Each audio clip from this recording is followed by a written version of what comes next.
Hello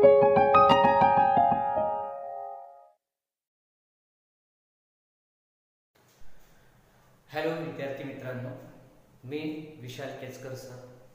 आज आपण class 12चं पहिले युनिट स्टडी करणार आहोत, reproduction in lower and higher plants. तर सर्वात पहिले आपण जाणून घेऊ व्हॉट इज रिप्रोडक्शन. रिप्रोडक्शन म्हणजे काय सर्वात पहिले आपल्याला समजून घ्यायचं आहे. तर आता आपण रिप्रोडक्शनची डेफिनेशन जाणून घेऊ. What is reproduction? Reproduction is the production of young ones like parents.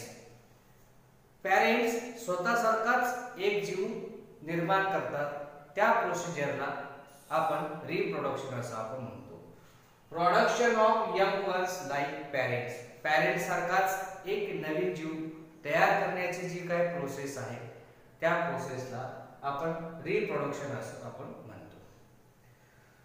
Reproduction is essential process. Reproduction he essential process आहे, अत्यंत महत्त्वाची प्रक्रिया आहे.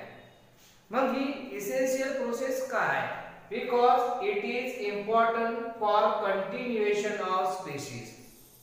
आपली प्रजाती निरंतर अस्तित्वात ठेवण्याकरता, तसेच मेंटेन कंटिन्युटी ऑफ लाईफ, तसेच या पृथ्वीवर सजीवाचं अस्तित्व सतत चिरकाल टिकावं याकरता रिप्रोडक्शन या प्रोसेसची गरज आहे.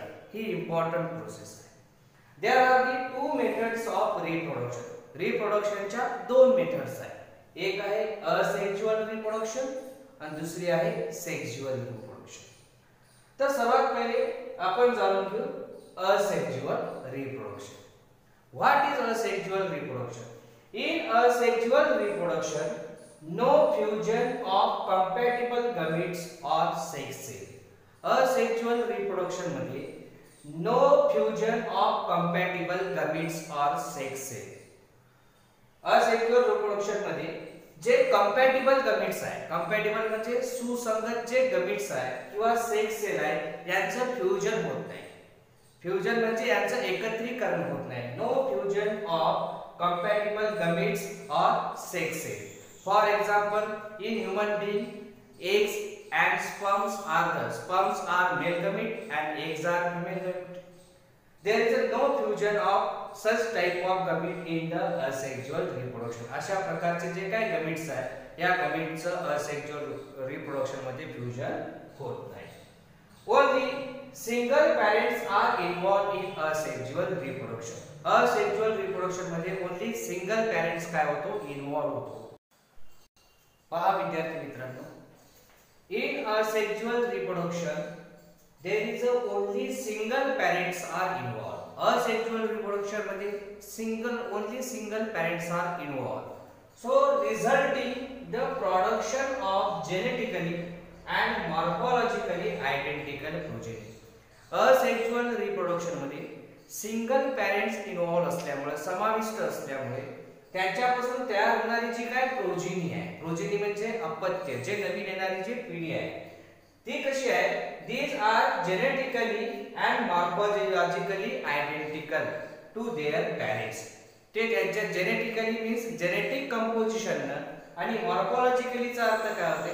तर मॉर्फोलॉजिकली मीन्स शारीरिक दृष्ट्या, म्हणजे बाहेरून दिसायला सुद्धा ते जशाच तसे पॅरेंट सारखे असतात आणि त्यांच्या जेनेटिक कन्स्टिट्यूशन सुद्धा कसं असते?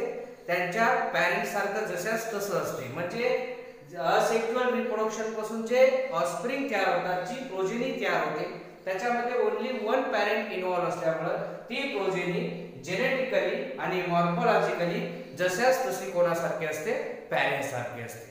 This is the most important feature of asexual reproduction. And this genetically and morphologically identical progeny called as a clones. आणि त्यालाच कोण्या नावाने ओळखले? त्यांनाच क्लोन्स असं आपण म्हणतो. कारण ही जी प्रोजेनी तयार होणार आहे, ही प्रोजेनी यांच्यामधलं जेनेटिक कंपोजिशन जर बघितलं आपण, तर ते जशाच तसं त्यांच्या पॅरेंट्स सारखं असते आणि सोबत ते दिसायला सुद्धा, बाहेरून दिसायला सुद्धा म्हणजे मॉर्फोलॉजी सुद्धा त्यांची कशी असते? जशाच तशी पॅरेंट सारखी असते. आणि असे जे इंडिव्हिज्युअल आहे जे जेनेटिकली आणि morphologically identical to their parents, म्हणजे जशाच तसे त्यांच्या पॅरेंट्स सारखे असतात, त्याला आपण क्लोन्स म्हणतो. काय म्हणतो त्याला? क्लोन्स असं आपण म्हणतो. Methods of asexual reproduction. आता पाहू आपण methods of asexual reproduction. The first method of asexual reproduction is fragmentation. पहिली जी asexual method आहे ती कोणती आहे? Fragmentation. In multicellular organism, here the example of Spirogyra. इथे तुम्हाला जे मी एक्झाम्पल इथे देत आहे ते स्पायरोगायरा मध्ये आहे. जे fragmentation mode of asexual reproduction is shown by spirogyra. कोण दाखवते? स्पायरोगायरा मध्ये आपल्याला फ्रॅगमेंटेशन पाहायला मिळते. मग हे फ्रॅगमेंटेशन हा असेक्सुअल रिप्रोडक्शनचा मोड आहे. तर आता याच्यामध्ये नेमकं होते काय? In fragmentation multicellular organism breaks into fragment. बघा इथे हे मल्टीसेल्युलर ऑर्गॅनिझम आहे, हे पॅरेंट स्पायरोगायरा आहे.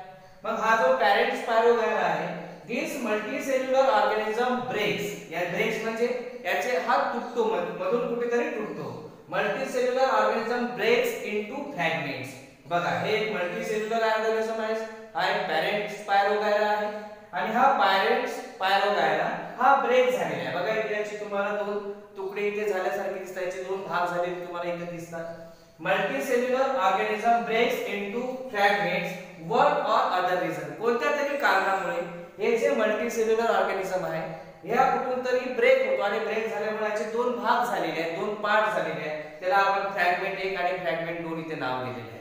And each fragment, नंतर ह्याचे दोन फ्रॅगमेंट्स इथे आलेले आहेत. each fragments then develops into new individual. आणि each fragment हे जे ब्रेक होऊन जे दोन फ्रॅगमेंट्स तयार झालेले आहेत, हा दोन्ही फ्रॅगमेंट्स नंतर न्यू स्पायरोगायरा मध्ये किंवा न्यू इंडिव्हिज्युअल मध्ये काय होते? डेव्हलप होते. म्हणजे काय झालं? एका पॅरेंट स्पायरोगायरा पासून दोन नवीन स्पायरोगायरा तयार झालेले आहेत. म्हणजे this is a mode of asexual reproduction and in which only one parents involve. आणि याच्यामध्ये फक्त आणि फक्त एकच पॅरेंट्स काय झालेला आहे? इन्व्हॉल्व झालेला आहे. पण या पॅरेंट्स पासूनच हे नवीन दोन स्पायरोगायरा तयार झालेले आहेत. म्हणजे it is exact genetically and morphologically identical to this spirogyra.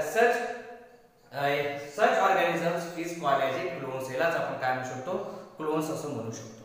नंतर सेकंड मोड आहे बडी. दुसरा कोणता मोड आहे? बडी. मग budding it is the most common in unicellular yeast. Unicellular organism आहे ईस्ट. तर ईस्ट मध्ये आपल्याला बडिंग पाहायला मिळते. मग budding occurs in the most common unicellular organism yeast. Yeast मध्ये आपल्याला पाहायला मिळते. मग बडिंग मध्ये काय होते? Budding occurs during the favourable condition. ज्यावेळेस कंडिशन फेवरेबल आहे म्हणजे प्रतिकूल परिस्थिती आहे, प्रतिकूल परिस्थितीमध्ये during favourable condition by producing one or more outgrowth. मग ज्यावेळेस कंडिशन फेवरेबल असते त्यावेळेस हे जे ईस्ट आहे, पॅरेंट ईस्ट आहे, त्याच्यावर एक किंवा दोन आउटग्रोथ काय करतो? तो तयार करतो. बघा इथे मग वन ऑर मोर, दोन राहू शकते, दोन, चार राहू शकते, किती पण, दोन पेक्षा जास्त हे आउटग्रोथ काय करू शकते? तयार करू शकते. This outgrowth also called as buds. त्यालाच आपण काय म्हणतो? बर्ड्स असं आपण म्हणतो. मग during favourable condition this yeast produce one or more outgrowth is also called as a birds. And birds on separation, when these birds are separate, develops into new individual. After the separation of these birds develop into the new yeast. These birds develop into the new yeast. This is the mode of asexual reproduction in budding in yeast and fragmentation in spirogyra.